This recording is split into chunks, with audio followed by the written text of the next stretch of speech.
Aloha, my name's Elizabeth Scamahorn. Many people call me Miss Elizabeth. For more than half of my life, I've been unlocking the mysteries of the English language for students of all ages.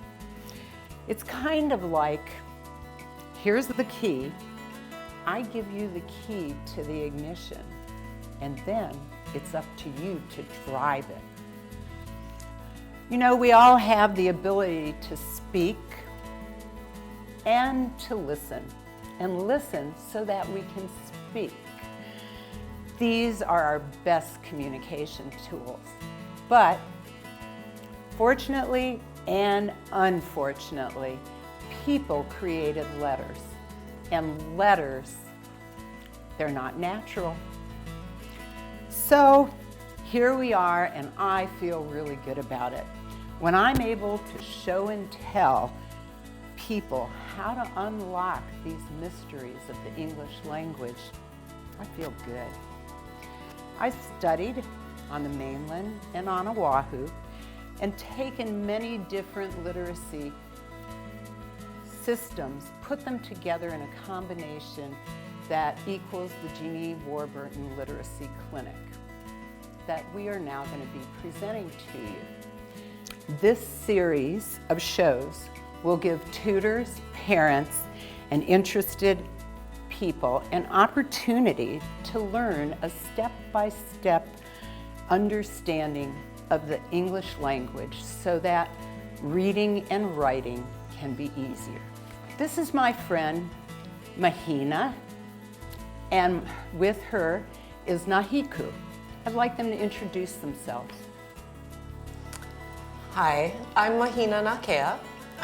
I have been a teacher for over 20 years. Half of the time I was an art teacher. While I was teaching art, I was able to help students to interpret and contextualize in terms of, or by using the elements and principles of art. They were also able to create their own visual stories and their own language per se, using those same elements and principles. Teaching English, I found to be much more challenging in the sense that the elements and principles, or keys, as Miss Elizabeth called them, to unlocking text and written language is much more challenging. And I'm here to learn, because oftentimes as teachers, we are not taught these certain tools or skills or keys that many of our students come to us needing. And so I'm excited to be a part of this process. Thank you. Aloha, I am Nahiku Mamala. Some simple and large as well as near and far goals I seek to begin after attending this program. Began with the thought of expanding my understanding of the English in reading system, to then be able to further understand the system, to be able to have a job as a short-term goal I have of mine, as well as leading to build myself to be a civilized person of society. Going on to understand the English language to help myself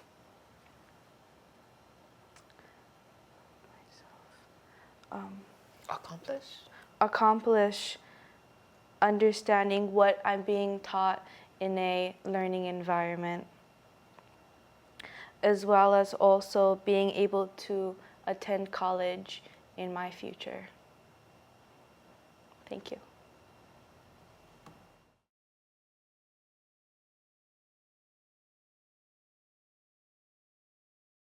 This is how a person learns to process the English language.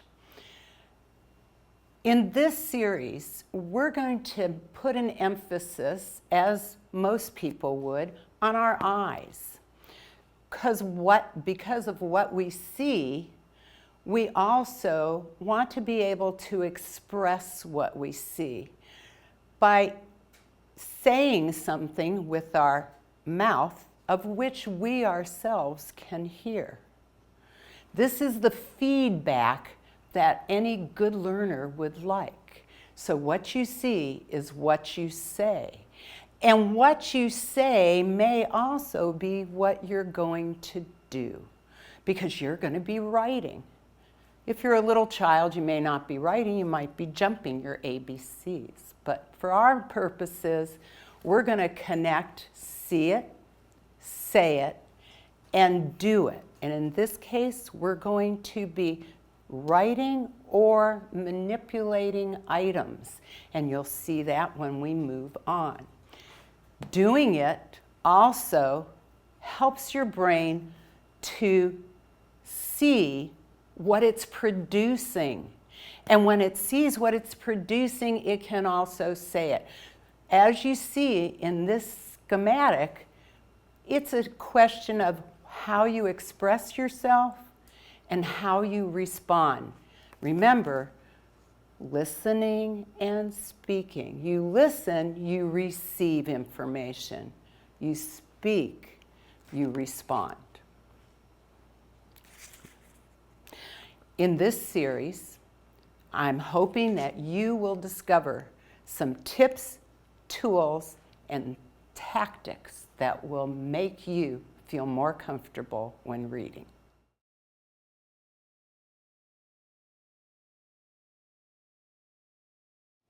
Today we hope to guide you through a different way of learning the distinctive features of the English language.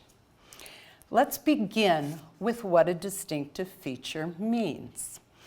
If you notice here, I have 5 what I call bugs of some sort.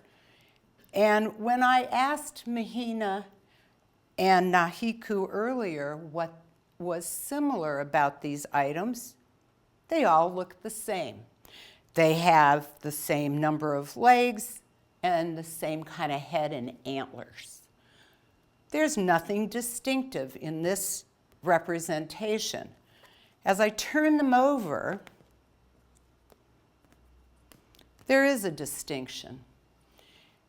And that distinction is what, Nahiku? They have different colors. Yes, simply that. They just have different colors. If I take these away and I put some vehicles on this platform, they haven't had an accident, they're just upright. They're opposite. I put these vehicles over and put it on the same platform. They all seem to appear to be the same. All 4 have black bottoms, 4 wheels. But when I start to turn them over, what do we notice? Their distinctive features are that they're all different types of cars. They're different types of cars, exactly. The one that just fell is a van. Some look like they're high-end cars that might go down to the racetrack. And the other one might be a very leisure and luxury car.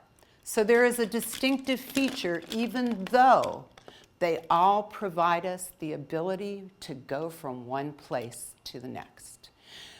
When we talk about the English language, the distinctive feature before letters is sounds.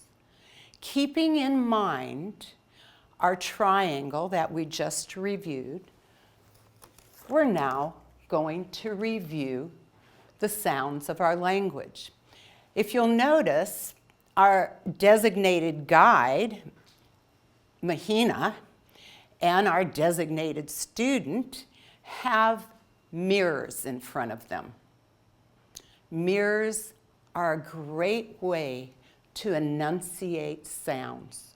They're a way to clearly speak because not only do we have a mouth, we also have tongues, teeth, and a throat. And they all work together to distinctively feature sounds. Here's our first one. These sounds are tip tappers. And if you look at the picture, there is a puff of air. So I'm going to ask our designated learners to practice as I do. So these sounds have an air that comes out and the teeth are tapped in the back by your tongue. The two sounds that look like this, there's nothing distinctive about the way they look. There's only something distinctive about the way they sound. Both of these look like this. T, d. So would you do that? Looking in your mirror, see if you can get your mouth to make the sounds t, d. Repeat. T, t, d. Very good. Simple sounds, but there is a distinctive feature. Let's repeat it again. T, T, d. d. Now, I challenge you by holding your throat as you say t, d.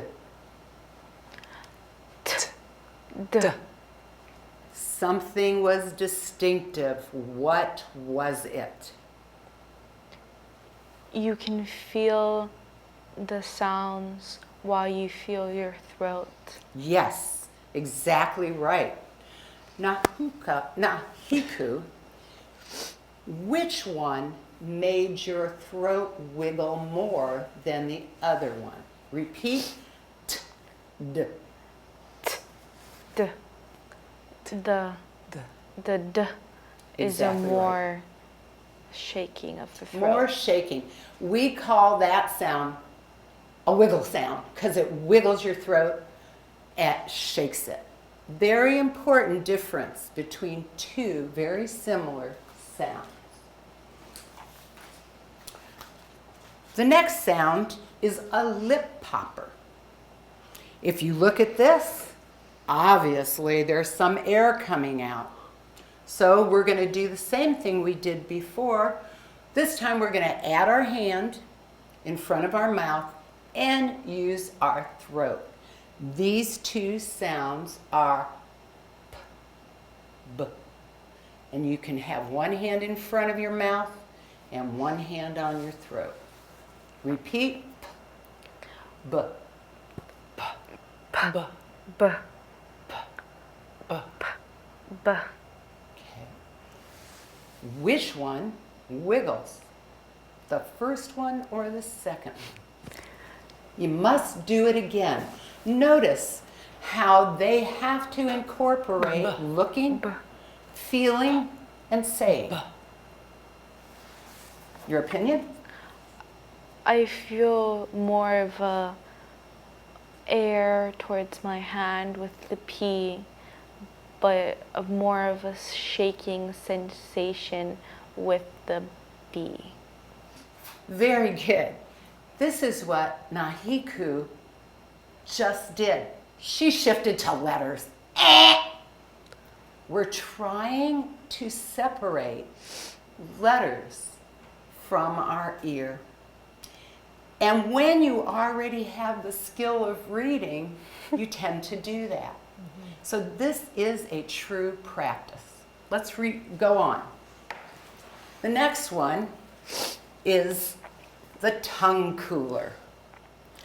If you're a little kid in first grade, your teacher might tell you this is the one time you can stick your tongue out at me. So these two sounds are and I'll repeat it. These are tricky. And your turn.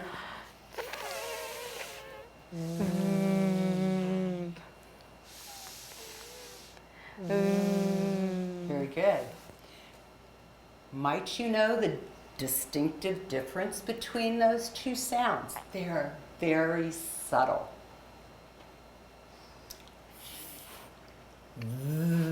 Which one wiggled? The second one. You are correct. And this is simply the difference between a word like that and these. That and these. Tongue coolers. The next sound are lip coolers. Lip coolers bring the air down as a stream of air. They are repeat. Can't hear you. Nice. Which one do you believe might be the wiggler? The Now, very good. Let's look in the mirror again. There is no tongue associated with the sound. It comes off your lip. Sometimes this makes me tickle. Try it again.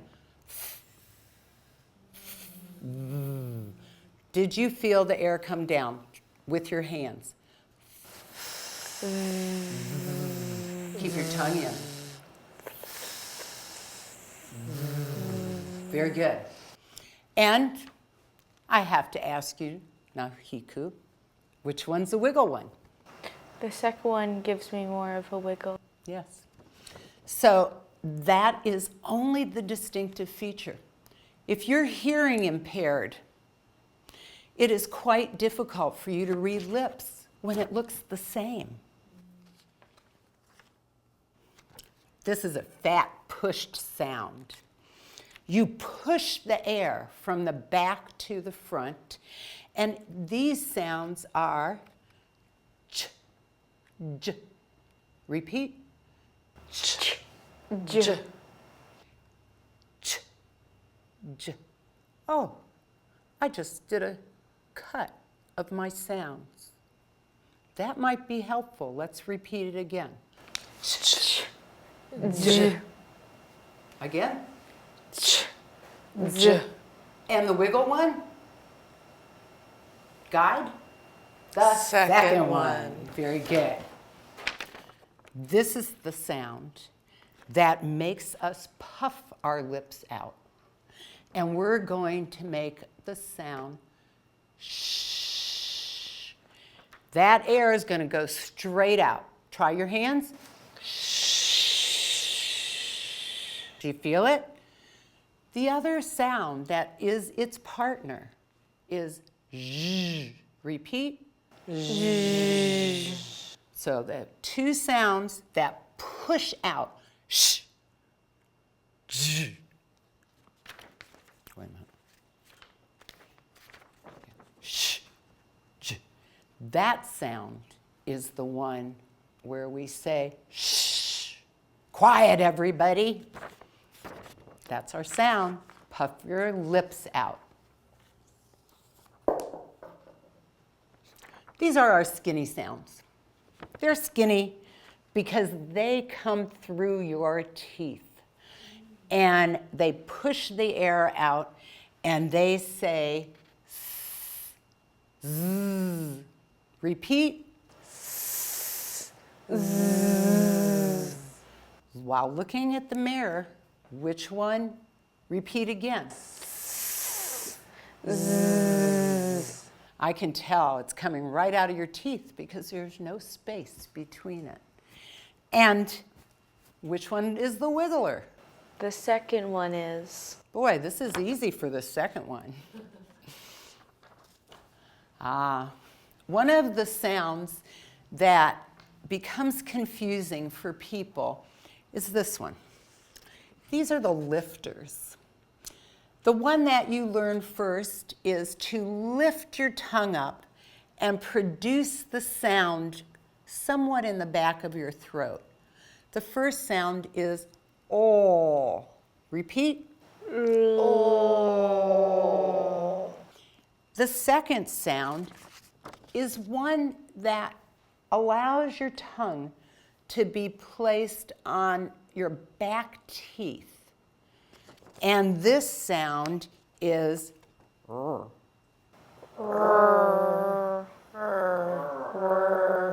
Yes, it's kind of a little growl. This is an important differentiation of distinctive features. There are two lifters, o, r. Repeat. O, r. Careful not to pronounce this like a little bit of a roar. Oh yes, there's a lot of wind here. This is wha, ha, wha. There are three sounds that go with this. You say it sometimes when you're feeling like you can't handle. You go, ah. You go, whoa. And then there's one that's kind of subtle. Whoa. Let's try those three. Whoa, whoa, ha, ha, whoa, whoa. Very good. Feel the air. Whoa, ha, whoa. Now, I'm not going to ask you to tell me which one wiggles, because why? It's all air. There's no teeth. There's no lips. And that's why there's no wiggle. This is a fun one. Nose sounds. When you have a cold, or somebody you're listening to has a cold, you'll hear or mishear these sounds. The first one is Repeat. The second one is Repeat. Very nice. And the third one is Very nice, Mahina. I like the way you did your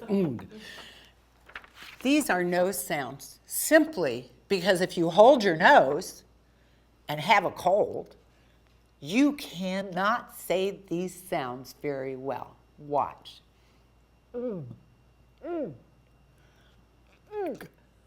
It won't come out. So these are subtle sounds that they're the only ones that come out of your nose. Those sounds are consonant sounds. The thing about consonants is they are short bursts of air. You must chop them. And if you people at home looked at us, you would notice that our lips stopped the sounds as we did it. We didn't have an open face, an open mouth. We had closed our lips at the end of the sound. Those are consonants. There's one other group of letters that go in the English language, and those are your vowels. Vowels will do many different things in your mouth. They might slide in your mouth. They might look round in your mouth. They might make your mouth look very open. And they make you smile. Some of the most difficult vowels to learn are the ones that make you smile, because they are eh, eh, eh, eh. The subtleness between my teeth and mouth are very small. Eh, I can't get my finger through. Eh, eh, eh, I could choke. Eh. Let's try it. Eh, Eh, Eh, eh, eh, smile, beautiful. Eh, eh, eh, eh. eh, eh. Now, you probably know what letters those are, but we're not concerned about it now. Sliders, are sounds that make your mouth do two places. Ow. Ah. Repeat. Ow. Ah. Notice the mouth being open. Ow. Ah. These are sliders. There's a few of them. Round sounds. Ah. Ah. Ah. Ah. But you could open your mouth up and say, O, Oh. A, E, I, U. Your mouth is open. So as you can see, vowels are open, distinctively different than consonants that are closed. When you sing, if you love to sing, you will hear the vowels. Listen. Oh, say, can you see? The open sounds of vowels, and those are the sounds of our language.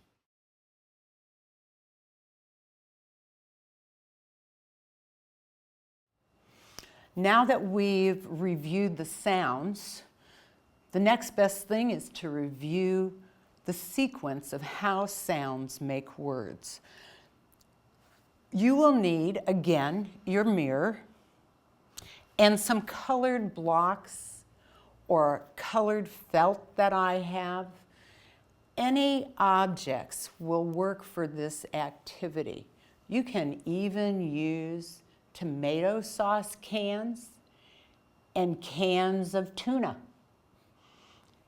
Anything you want so that you have something distinguishable when you're doing this activity. On my card, I have some felt, and I've separated them into colors. That way you know I'm not colorblind.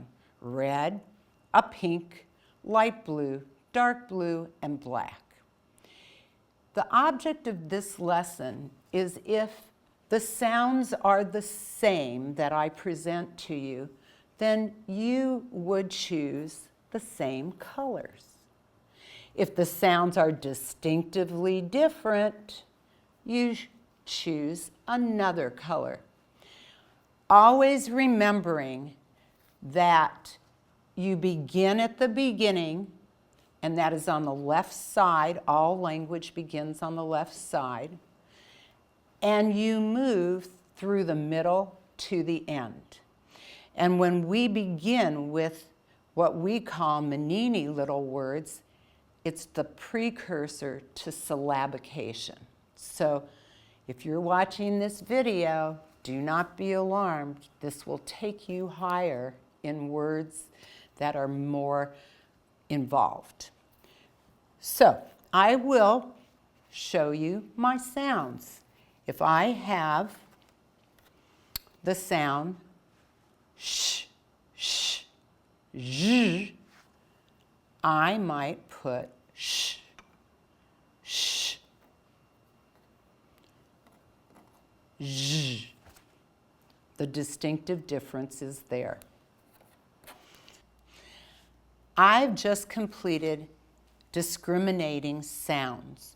Now, Nahiku, I'm going to ask you to do it a little bit differently. This says Repeat. If this says I am now going to say za. Repeat. Za. This says za. If this says za, and I want to change it to us, I take this and put it at the end. Now we have us. We went from sa to us. Distinct different sounds, but in different places. Now, us can turn into zuz by repeating just the same sound that's at the end. This says zuz. Repeat. Zuz. Very good, but it can get more difficult, just like words. If this says zuz, the way to make it say ziz is to change that vowel sound in the middle. Remember, is an open sound, I is that smile sound. So I will change this sound to be represented by I. Now I have zis. Zis. Repeat. Zis. I'm going to make this into a nonsense word called zist. Zist. Now I have to put another sound at the end to represent that ending sound, zist. That is how words are sequenced in sounds. Show me j, Repeat. Let me say it again. Show me j, Repeat first. J, J, j, Referring back to our triangle. If your hands aren't available, you're relying on the old systematic way that you learned. We're doing things in a different way today. So, touch and tell. J, Correct. And dump it. Let's try another one. K, t, k. Repeat, touch and tell. K,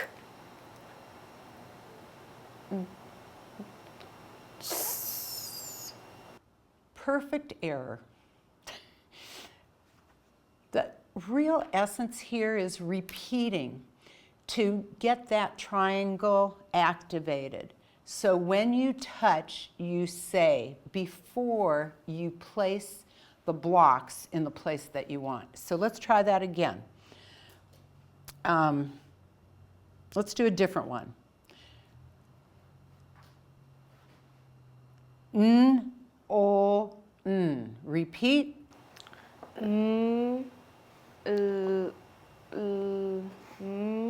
Okay, and we're going to get the distinctive feature of lifting your tongue up with those. Again, n, o, n. Try again. Lift. That's that nose sound.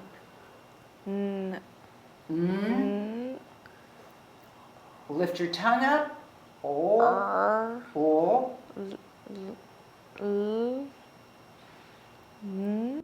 Correct.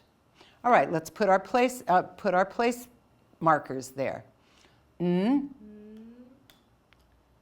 Lift your tongue up for that lifter. O. And nose sound. Very good. Repeat them again for our people. Lift your tongue up. O. Nose sound. Very good. That is tracking, discriminating the different sounds. Those are nonsense sounds. They make nothing.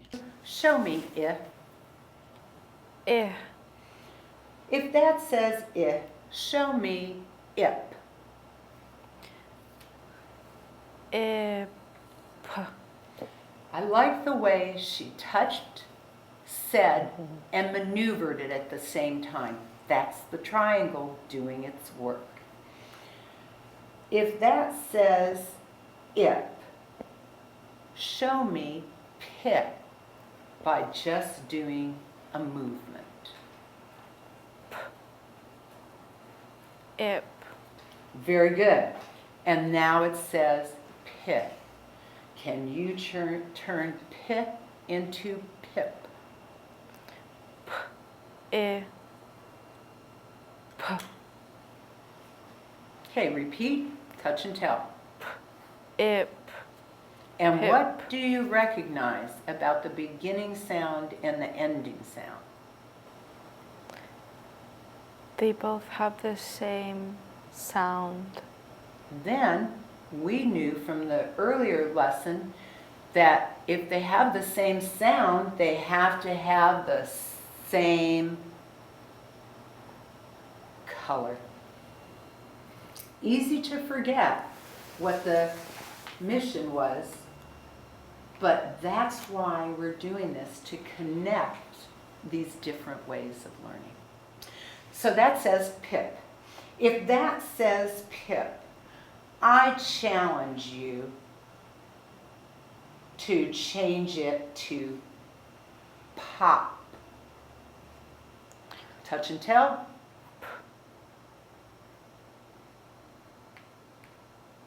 Op. Very good. Pop. Very nice. Now I'm going to add an ending.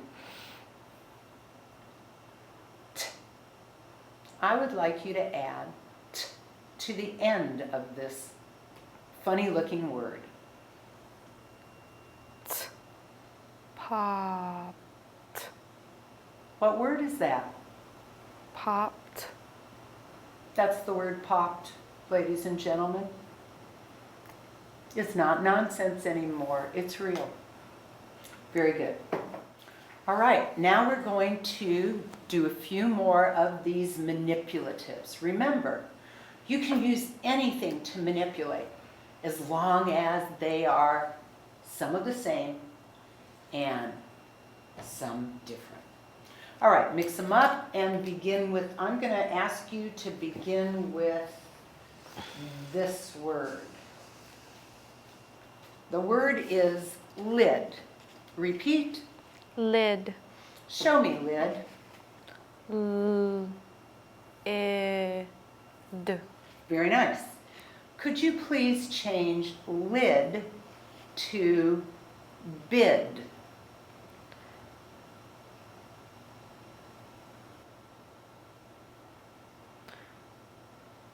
Repeat.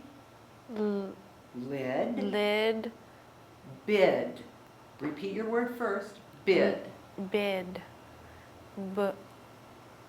I. Nahiku. You just went to letters. I can tell that her brain turned that D into a letter that is confused with the letter B. But there's no letter here. These were just sounds. Very good mistake. Thank you. So we have lid. Repeat, touch and tell. Lid. Now change lid to bid. I see her lips popping. What's your word? Bid. Yes. It was lid. Now it's bid. What's the difference? Is it at the beginning or the end? The B is in the beginning. Yes, and the beginning's always on your left. Another piece. You're still hooking to letters. Ladies and gentlemen, B's and D's can get in your way. And there's reasons for that that we'll cover in the next few lessons. But she hears the B, but it is not at the end, just because her brain wants to think of a letter. When you're younger, it's easier because you don't have letters yet. So, what's the difference between lid and bid? Is it the beginning or the end? The end. Say them and look in the mirror. B. Lid. Say lid. Lid. B. Bid. Where's the difference? Id. The id remains, correct. What changed? The beginning? Yes. So you would change this sound, the one on the left.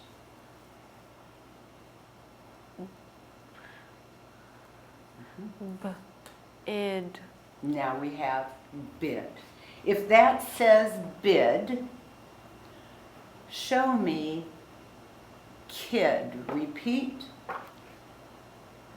Bid. Kid. Yes. What are you doing? You're doing correct. Tell us what you're doing. I'm changing the first sound because it's different. That's right. Now what's your word? Id. Kid. And you are not a kid. You're a teenager. Okay, let's mix them up again. Let's try that again. Your word is hat. Show me hat. At. If that says hat, show me that.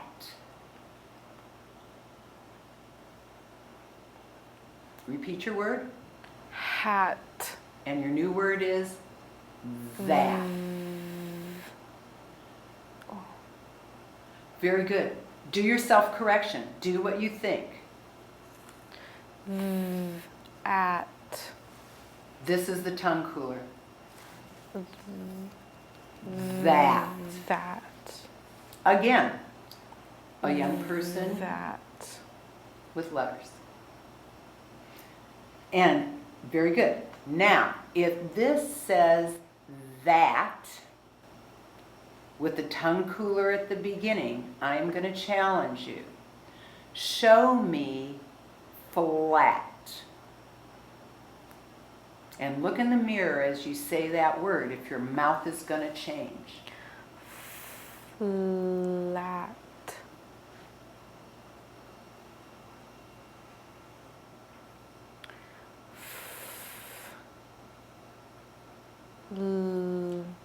At.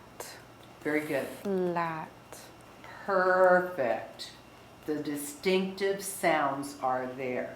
Very good. Put them back. Let's try another. Show me lot.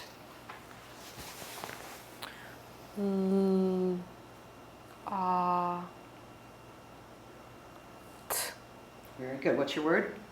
Lot. Change lot to log. Log. I like the way you looked in the mirror. Touch and tell. Let's get all our senses connecting.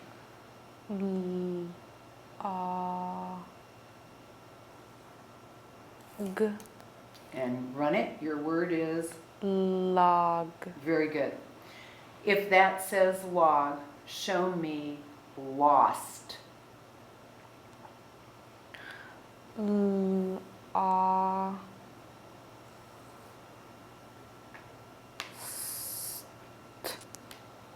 And your word is? Lost. You are not lost. Not hiku. All right, let's do one more for our audience. Show me pop.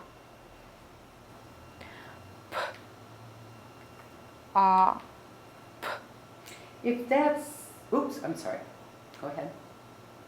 You're correct. Pop.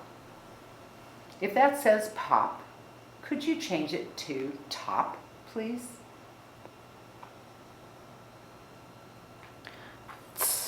Up.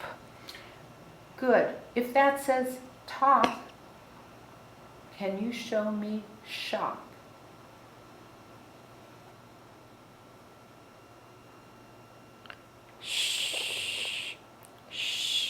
Up. Very good. Thank you. So parents, tutors, and interested people, this is the way sounds work in words. Distinguishing the difference of the sounds helps so much in being better at spelling and reading. The next time you tune in to this language lab, we will make the connection to where you really want to go, to letters. But this first step is a step that is natural, but we've turned it into a manipulative activity by using our triangle. So we see it, we say it, and we do it. Remember, figuring out the order of sounds is first and foremost because it's natural. Hooking the sounds to letters is next. So please tune in to the Language Lab for our next encounter, and in the meanwhile, practice and have fun with sound.